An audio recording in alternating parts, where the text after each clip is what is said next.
Well, good morning, everybody. Hope you're having a nice day on this nice, bright, sunshiny day.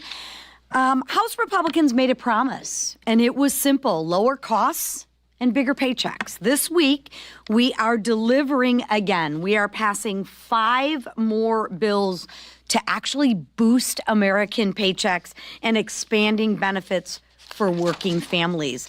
This builds on the working families tax cut, which is raising take-home pay for all middle-class families, delivering historic tax relief for seniors, and giving relief to workers by ending taxes on tips and overtime, and expanding the child tax care credit so parents can actually keep more of what they earn and take care of their loved ones. That's real relief for real working class families, and that's real results for the American people.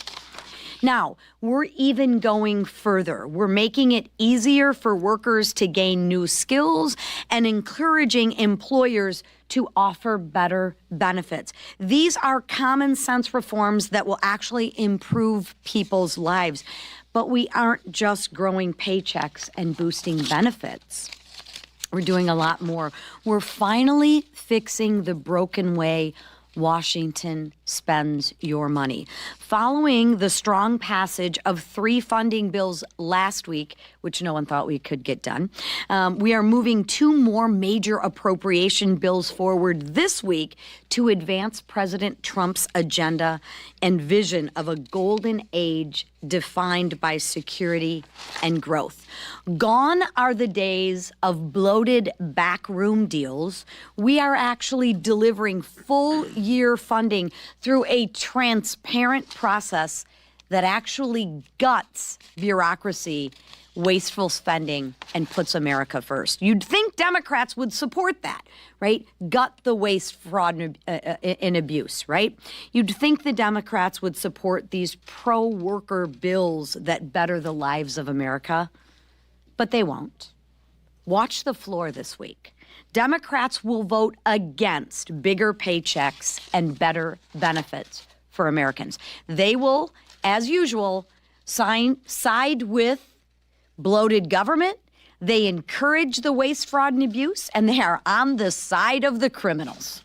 Just like they voted against the largest tax cut and relief for middle-class families when every single Democrat voted against the working families tax cut.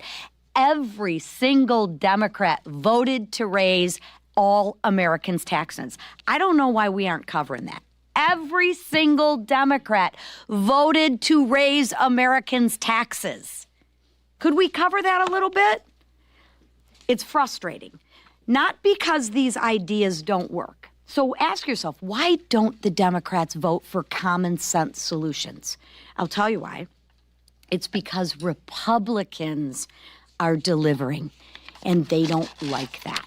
Instead of helping working families, Democrats will be busy running interference for a massive multi-billion-dollar fraud scandal in Minnesota, which I'm sure our whip will talk about. And they will be fighting the law enforcement who are there to actually keep Americans safe. Stop the scams and uphold the rule of law. That's not compassion. That's corruption. And what Democrats are doing is wrong, it's reckless, and it's un-American. Here's the difference. Republicans stand with law enforcement. We stand with making sure that the American people are safe.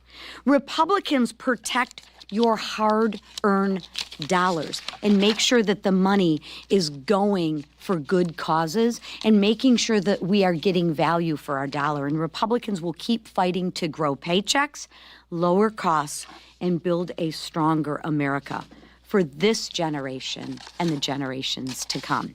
And with that, I'm going to yield to my fellow colleague, Mark Messmer, who will be leading a bill to actually empower companies to help their employees with child care and elder care. Thank you. Mark? Thank you, Lisa. H.R. 2270 is the Empowering Employer Child and Elder Care Solutions Act. America is at a crossroads, After terrible leadership of the last administration, Republicans are finally in a place to deliver change, and we can waste no time in providing more financial relief to the American people. Bureaucratic red tape and expensive mandates are costing businesses and employees valuable money, and it's important that we get government out of the way. I have introduced the Empowering Employer Child and Elder Care Solutions Act to give businesses the flexibility they need to pass on this important benefit to their workers. Current mandates of the Fair Labor Standards Act related to dependent care drive up the cost of businesses through unreasonable pay calculations. These expensive requirements naturally remove the incentive for companies to provide this service at no cost to their employees. In fact, these mandates are so outdated, they were enacted in 1938 when nobody used daycare for their kids, and elderly parents lived with their adult children until death.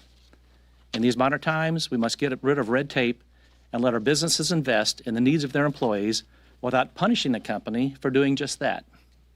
Hoosiers and all Americans must not be forced to choose between caring for a loved one and working outside the home. Businesses deserve to be profitable, and they are also entitled to have the most qualified workers to support their company's growth. They should be rewarded, not punished, for making this critical pro-family business benefit available, which in turn helps them recruit the brightest and best to the workforce. I'm grateful for my Republican leaders who, along with the Trump administration, are dedicated to turning the economy around and making America more profitable again. The Empowering Employer Child and Elder Care Solutions Act contributes to our goal of returning affordability to the American people and the U.S. workforce. The American taxpayer needs our help now more than ever to get our economy back on track, and this bill will be one small step in making that dream a reality. Thank you.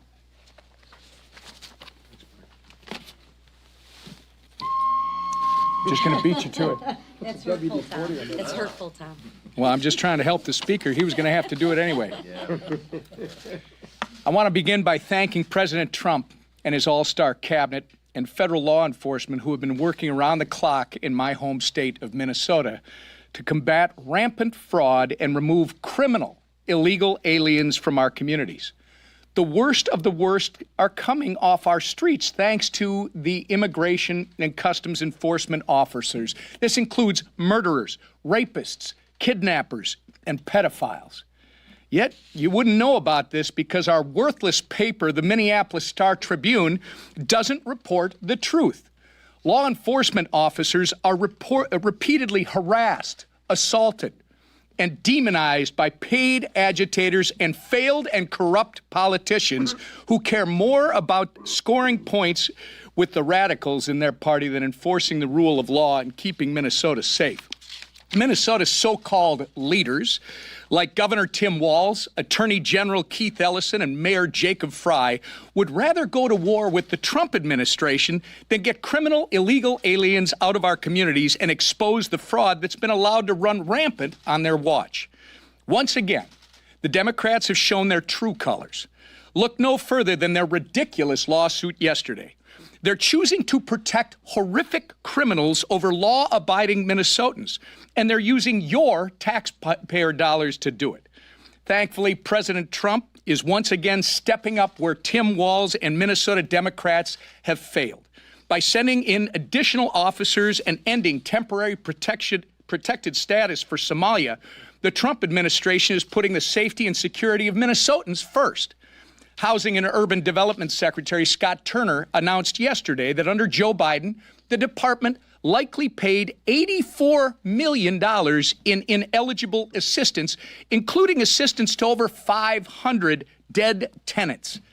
And that was in his final year in office. Accountability is finally coming, and Minnesotans are getting the answers they deserve. With that, I'm going to turn it over to our leader, Steve Scalise. Thank you, Whip.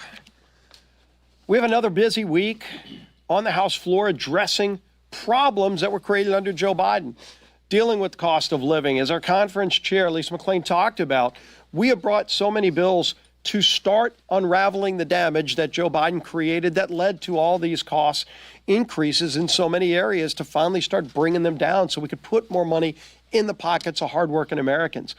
You look at a great housing package last week to lower housing costs, bills that came out of French Hill's committee to address some of those problems. We have some more bills coming out of the Financial Services Committee to address that problem. This week, we're bringing a number of bills that came out of the Education and Workforce to help workers, to help small business owners, to address some of the rules and regulations that added so much to the cost of things when you go buy things all across the spectrum. Why are prices so high under Joe Biden? But it's really interesting when you hear Democrats yelling and screaming about the cost of things.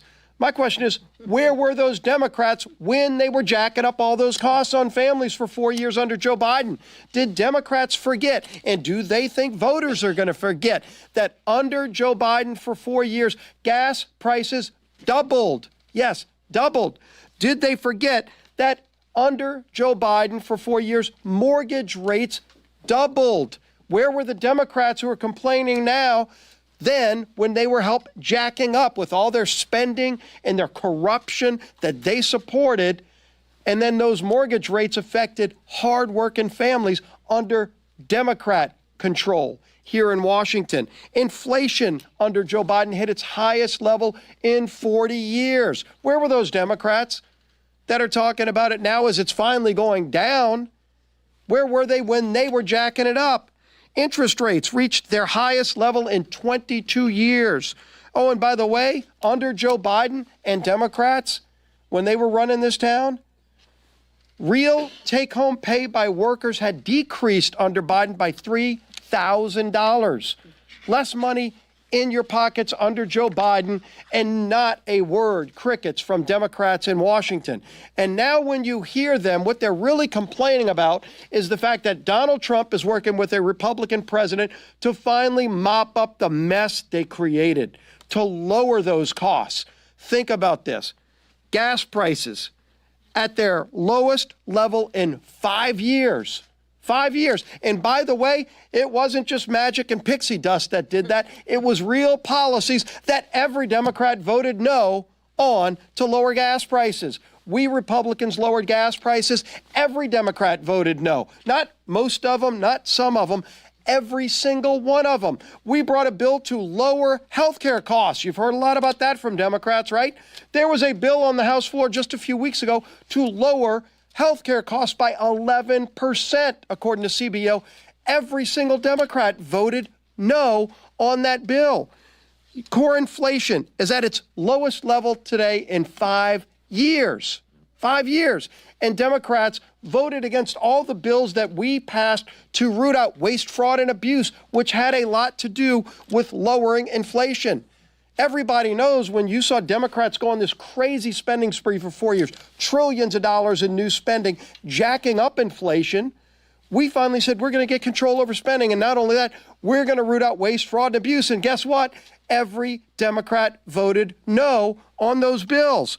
And by the way, what is the ultimate result for families? And we're just getting started, by the way. We're not even at 1 year of President Trump's first term and next term in office. Real wages, that's money in your pockets, it was down $3,000 under Joe Biden. Under just the first year of Donald Trump, real wages are up $1,200. More money, real money, in the pockets of hardworking families, and every Democrat voted no. I can see why they're yelling and screaming. They don't want the American people to know not only what's happening to finally unravel and mop up the mess they created after 4 years, they don't want the American people to know that they have voted no every step of the way to fix the mess they created. And we're just getting started, and leading us in this effort to unravel the mess, working with President Trump, is our Speaker of the House, Mike Johnson. Thank you, Mr. Leader. We are, you can tell, we're excited this morning about the resurgence of the U.S. economy and American strength again, and this is because of our policies, and you heard the leadership team talking a little bit about that already, and I just want to echo it. As 2026 begins, one of the reasons we're so excited is that we know that all the provisions of the big, beautiful bill, the Working Families Tax Cut, will be implemented. And so all boats will rise. As Treasury Secretary Bessent said a couple weeks ago, he said 2025 was setting the table, and the banquet and the feast will be in 2026. And it begins in earnest now. Americans will start filing their tax returns after January 26th, and they'll begin to see immediately the real effects of the legislation that we brought and all the great things that have been done. Our Working Families Tax Cut, of course, prevented the largest tax hike in U.S. history. It would have been a crushing blow to the U.S. economy and every hardworking family. But we not only prevented that disaster, we also went forward. We made permanent the tax cuts of the first Trump administration, and then we went even further than that. We removed taxes on tips and overtime. We reduced the tax burden on seniors and so many different categories of American workers. Hundreds of pro-growth policies that were in the legislation that we passed last year, and everybody's going to be feeling that America First pro-growth policies result now. A reminder, you've heard it said here a few times, it cannot be forgotten that Democrats voted against every bit of this. There's no way they can take any credit for any of it because they're on record, and that voting record can't be changed. They give lip service to this new term they've coined, affordability, but we were all talking about the prices that were too high and the cost of living for a long, long time, and everybody in this room knows that. Our aim in drafting the Working Families Tax Cut was very simple. We wanted to make life more affordable again for American families. We wanted to reduce that cost of living, particularly lower and middle class earners who really did take it on the chin over the 4 years of the Biden administration. Bidenomics that they tried to tell us is so great for everyone. Everyone knew it was exactly the opposite. And the results are already bearing out. So as of today, you've heard it references today, 43 of 50 U.S. states, just look at one metric, gas prices. We now have under $3 per gallon. In fact, the national average right now is $2.79 a gallon for gasoline. You've got 19 states where you can buy gasoline for less than $2 a gallon, and that's a result of good policy. Now contrast that, just on the gas prices, one metric. Contrast that with what we were all experiencing under the Biden administration, okay? Despite their draining the strategic petroleum reserve to deflate prices artificially, which was a disastrous policy idea in its own right, gas prices still reached record highs, and the national average for a gallon of gasoline was more than $5 a gallon under Biden. Now, it's under $3. And under the Biden years, it cost Americans more than $60 just to fill up a Honda Civic or a Toyota Camry. And now everybody's buying the big trucks again, you know. Thanks to sound economic and energy policy that has restored American energy dominance, those days of the Biden years are over, and we're going into overdrive. And we're not going backwards. This is not some talking point. This is real economic data. It proves that Trump policies, Republican policies, achieve better economic outcomes for all of our constituents, and they will reverse the Democrats' cost of living crisis. And you heard the leader mention some of these other metrics, and you're all seeing them pile up now. Inflation is down, interest rates are down on housing. I think that will continue to go in a positive direction. Certainly as we change over Fed chairs in early summer and all the rest. And then you saw the economic growth numbers. I mean, they're really exceeding every expectation. In Q2 of last year, it was about 3.8% GDP, the growth, and then it went to 4.1% in Q3, and the latest estimates from the Fed right now, the working number is 5.1% economic growth in Q4. I mean, that's incredible. And it took a little while because we had to reverse the Biden administration policies, but the policies of this administration and this Republican Congress are working for the American people. It's no secret as we look to the action in Congress this week and next week, the public's trust in Congress has waned over time. A lot of reasons for that. And if you poll visitors in the CVC, for example, you'd probably receive a variety of answers on what theory is, on why. Social media doesn't help, of course, because everybody can go online every 2 seconds and say what they're disgruntled about, and Congress takes it on the chin. But every member of this institution has a personal duty to do their part to restore the trust of the Congress. And particularly as we begin our 250th year as a nation. And I think this is a really important theme. But along that line, Republicans are going to take an important step in our efforts to restore the people's faith in Congress. And one of those big issues is the Stop Inside Trading Act. Now, I want to tip my hat to Congressman Brian Stile. He's the chairman of our House Administration Committee, and he's done an excellent job navigating through the various provisions of this and all the members and making sure everybody's on board. Everybody wants to block and stop nefarious activity and insider trading, but it needed to be done in a thoughtful manner, and Brian Stile's done a great job. So members of our House Republican Conference have worked on this issue for years, and the result is a bill that I think we're going to be we'll be able to pass with I hope a wide bipartisan margin. And it's the direct result of all that advocacy. And, of course, outside groups and online watchdogs who have advocated for this kind of thing for some time. Obviously, members of Congress should not be allowed to profit from insider trading. Obviously, doing so abuses the office and diminishes trust here in Congress, and it flies in the face of the oath that we all took before beginning our service here. And we won't be able to change public opinion overnight, but I think with strides like this, the American people can begin to recognize again that Congress can be trusted, and we're working hard, Republicans are, to earn back that trust.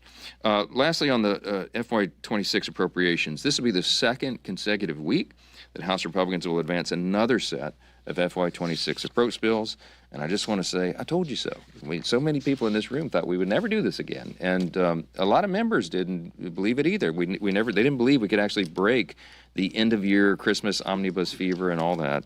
And we're so proud that work has come to fruition. And so this week you'll see passage of the National Security and Related Programs Funding Bill as well as the Financial Services and General Government Funding Bill. There's no omnibus, there's no CR. We really do believe we'll be able to prevent that. And a lot of hard work's gone in. And I'll say, on both sides of the aisle among the appropriators who've done a really good job. Congress is reclaiming the power of the purse, and these two bills are a big step in that. We've already, of course, passed 6 appropriation bills, and we'll be at 8 by the end of this week. And next week, the final 4 measures, we're very optimistic, we put in that last bill, and we will get that over the line and get it to the president's desk for signature. This is how appropriations is supposed to work. This is how the process is supposed to work. It's a little late, but we're rebuilding that muscle memory, and you all see that. Passing annual approach bills helps Congress exercise our Article I authority, of course, and it helps Republicans implement our policies and things that are aligned with the administration. We cannot govern by CR or omnibus. And when we do that, it also loses Congress's opportunity and credibility. And so we're really proud about rebuilding this muscle memory. I promised when I became Speaker to jumpstart this. It's taken a while, but we are finally moving that boulder uphill, as I always say. Fixing the process along the way, and that's a really important thing that everybody can take a lot of pride in. We look forward to sending these bills to the President's desk and to finishing this process this week, and I want to thank Congressman Messmer for being here and doing all the thoughtful work that he's been involved in for his legislation. There's much more of this to come in the new year, and we're excited, and that's why we're in a good mood today. So questions? Yes. With the pending probe of Fed Chair Jerome Powell, and given that inflation actually is looking pretty good, how can the American people trust, and how can markets trust that the Fed is truly independent if it looks like there's a criminal investigation into the Fed chair for not complying with the president's wishes? Just now, the president posted about Powell lowering rates. Yeah, look, I don't. Chairman Powell's an individual. He is not the Fed. He's the chair of the Fed, okay? And it's a serious allegation if he was not truthful in testimony to Congress. That is not a congressional investigation. That's a DOJ investigation. We have to let that play out. I mean, we don't play favorites or favoritism here. The DOJ can't. If there's a credible allegation or concern that someone's lied to Congress, then the DOJ should investigate. I mean, across the board, no matter who it is. No one is immune from that. If he's innocent, as he says, then that will come out in the investigation. And all of us need to reserve judgment and wait for that to happen. Meanwhile, the Fed is continuing to do its work. And, I mentioned their estimate on the economic growth number. I mean, 5.1% GDP. Maybe it's higher than that. We don't know. They're still doing the calculations. But the Fed will continue to operate. There'll be a new chairman come May, and we'll go forward. But I'm going to reserve judgment on it, as I suspect all of you should do as well. I recommend you do as well. Let's see what happens. Yes, ma'am. Yes. Do you think the president and his team at the White House should state explicitly that the concept of a military takeover of Greenland is off the table? I don't think anybody is considering that. I mean, it's not been in any briefing I've been in, and I go to all of them. Okay, it's not. This is not a. I think this is a media narrative that's been created. I do. We've been very clear. I mean, the Article 1 branch is clear. There's no declaration of war pending for Greenland. It's not a thing. I don't anticipate any boots on the ground anywhere anytime soon. And look, there are negotiations. There is interest in Greenland for U.S. interests, America's first interest. It has to do with national security and critical minerals and many other reasons, and we've long acknowledged that. I mean, it goes back to I think the Truman administration was the first president who expressed a direct interest in being involved there. We've had military operations there over the years. Some of it's been dormant in recent years, but it's a serious area on the globe with regard to our competition with China and Russia and some of our other people we would regard as adversaries on many of these issues. Greenland is of strategic importance, its geography and everything else. So look, again, you have to wait for that to play out. I'm going to leave it to the administration to articulate it how they will. But I think what the president is articulating is something that everybody objectively has to acknowledge, that Greenland has strategic significance to us and also to other countries around the world. So we need to play that very seriously. Yes. DHS and White House officials have repeatedly referred to Renee Good as a domestic terrorist, even as the government is actively investigating her killing. Are you concerned that the administration is using too broad a definition of domestic terrorism here? Doesn't it open the door for this admin or a future one to cast an equally broad net to criminalize or surveil American citizens? I'm going to be intellectually consistent and say, this is my way. I try to reserve judgment on these things until the investigation is borne out. The difference between this and the Fed chairman investigation is, with this, there's, 6 different camera angles on this terrible tragedy that occurred there in Minneapolis, and we've all seen it. Everybody draws their own conclusions. It's interesting that you can get 2 people to look at the same video, and they draw 2 different conclusions. This is why we have investigations, and I'm confident that will go through. I think the feds, the state should definitely cooperate with the federal investigators. That's how these things work, and we'll find this out. What I saw, the angle that I saw, was this woman was taunting ICE officers. She was impeding law enforcement. She was violating a number of laws in doing so. They were very patient and asked her multiple times to remove her vehicle and stop impeding their operation, and she refused. Her partner, whoever that was taunting the officer. It was a crazy set of circumstances, and from the angle I saw, this is my view. I'm not the investigator, and I'm not the judge and jury, but I'll tell you what I saw is that the vehicle, she revved, she hit the accelerator and hit the ICE officer, and he reacted in a split second. And it will be up to the investigators and everyone else to determine the outcome of that. But I think everybody should reserve judgment on it, and I'm going to keep saying the same thing. Yes. Go ahead. Yeah. Speaker, President Trump is proposing a 10% cap on credit card interest rates as a part of an affordability push. How much support is in your caucus for that? I talked with him about it briefly yesterday, and he is the president is the ideas guy, and what he's doggedly determined to do and laser focused upon doing is the same thing that we are, and that is reducing the cost of living, bringing down prices for the American people, and he's looking at every idea under the sun to do that. It's one of a large menu of ideas that have been proposed as something we ought to think about and investigate. Since I had the conversation with him, I've talked to a number of colleagues about that and what that would mean, and are there unintended consequences of that? And it's a complicated area. So I don't know. Like everything else, you would need legislation to do something like that, and we'd have a lot of work to build consensus around it. But you got to be very careful if you go forward in that. In our zeal to bring down costs, you don't want to have negative secondary effects of that. So, for example, one of the things that the president probably had not thought through, and others at first glance, it sounds great. We should bring down, interest rates to 10%. It would help everybody, all borrowers. There's a lot of Americans who have a lot of credit card debt. But then, what some of the experts have said is, well, but the problem is if you do that, then the credit card companies, the negative secondary effect is that they would just stop lending money, and maybe they cap what people are able to borrow at a very low amount. And then that would have a negative effect on a lot of people who work on revolving credit. So it's something that we got to be very deliberate about. The president understands that. He wants us to do the right thing by Americans. When he says America first, it comes from a sincere place in his heart and all of us. And what I love about this president is he's willing to think outside the box and propose ideas for us to work through to see if it will actually achieve the desired objective. And that's what we're in the process of doing every day around here. So again, I wouldn't get too spun up about ideas that are out of the box, that are proposed or suggested. The thing about this president is he's totally transparent, and he says often what he's thinking out loud. This is unusual because most presidents like Biden, we couldn't get anything out of him for 4 years. We didn't know what he was thinking, if he was thinking at all. So it's jarring for some Americans to hear a president who just says go, go, go, go, go 24 hours a day to help the American people, and we're working through those ideas, and that's one of them we'll work through. Thank you all. Appreciate it.